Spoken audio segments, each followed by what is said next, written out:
ताल्लुकात खराब हो जाते हैं। रिश्तेदार चाहे करीबी हों या दूर के हों, साथ रहने वाले हों या दीगर शहरों में रहने वाले हों, छोटी छोटी बातों पर इनके भी ताल्लुकात खराब हो जाते हैं, नाराजियां पैदा हो जाती हैं, दूरियां पैदा हो जाती हैं, आपस के ताल्लुकात खराब हो जाते हैं। बच्चों की लड़ाई झगड़ों की वजह से भी बाद औक़ात बड़ों के दरमियान लड़ाई झगड़े पैदा हो जाते हैं, इनके दरमियान भी दूरियां पैदा हो जाती हैं। और बाद औक़ात छोटी छोटी सी बातें, छोटी छोटी गलत फहमियां, बाद औक़ात शुकूक व शुबहात, ये भी रिश्तेदारों के दरमियान दूरियां पैदा कर देते हैं। आपस के ताल्लुकात भी खराब हो जाते हैं। और कई तो बेचारे ऐसे नादान रिश्तेदार होते हैं कि वो जीना मरना तक खत्म कर देते हैं। अगरचे शरान ये दुरुस्त नहीं है कि कता ताल्लुकी करने वाले पर जन्नत की खुशबू भी हराम हो जाती है। अल्लाह पाक आफियत वाला मामला फरमाए।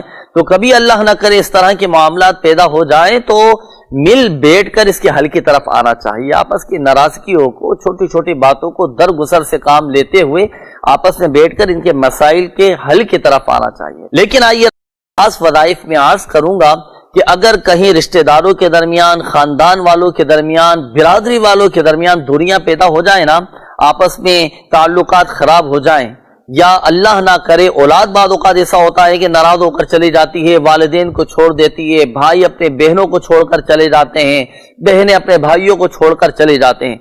अगर हम चाहते हैं कि हमारे सारे रिश्तेदार आपस में जमा हो जाएं, मोहब्बत के साथ रहें, तो अगर आप चाहते हैं कि ऐसा हमारा खानदान हरा भरा हो जाए, मिलजुल कर रहें, तो खैर ख्वाही की नीयत से आप इस वजीफे पर अमल कीजिएगा कि जिसके अजीज़ व अकारिब जुदा हो चुके हों, रिश्तेदार जुदा हो चुके हों, आप चाहते हैं कि सब आपस में मोहब्बत के साथ रहें, आपस में दोबारा ताल्लुकात बेहतरी की तरफ आ जाएं, तो इसके लिए आपको एक अमल करना होगा। वो अमल आप थोड़ा नोट कीजिएगा, समझिएगा, फिर बताए गए तरीक़े कार के मुताबिक आपने अमल करना है।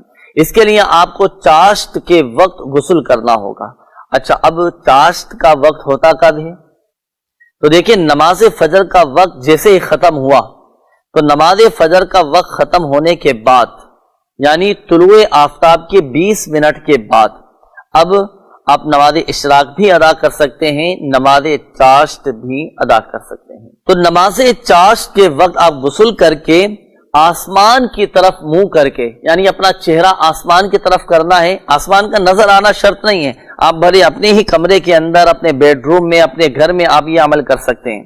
चाश्त के वक्त गुस्ल करके आसमान की तरफ रुख करें, अपना चेहरा आसमान की तरफ करके अपने दोनों हाथों को इस तरह फैला लें और 10 मरतबा आप पढ़ेंगे या जामिउ पढ़ते जाएंगे और हर बार अपने हाथ की एक उंगली बंद करते जाएंगे। आइए अब मैं आपको करके दिखाता हूं। आसमान की तरफ मुंह करके अब पढ़ा या जामिउ, एक उंगली बंद कर ली, फिर पढ़ा या जामिउ, दूसरी उंगली बंद कर ली, फिर पढ़ा या जामिउ, फिर तीसरी उंगली बंद कर ली, फिर पढ़ा या जामिउ, फिर चौथी उंगली बंद कर ली, फिर पढ़ा या जामिउ, फिर 5वीं उंगली बंद कर ली।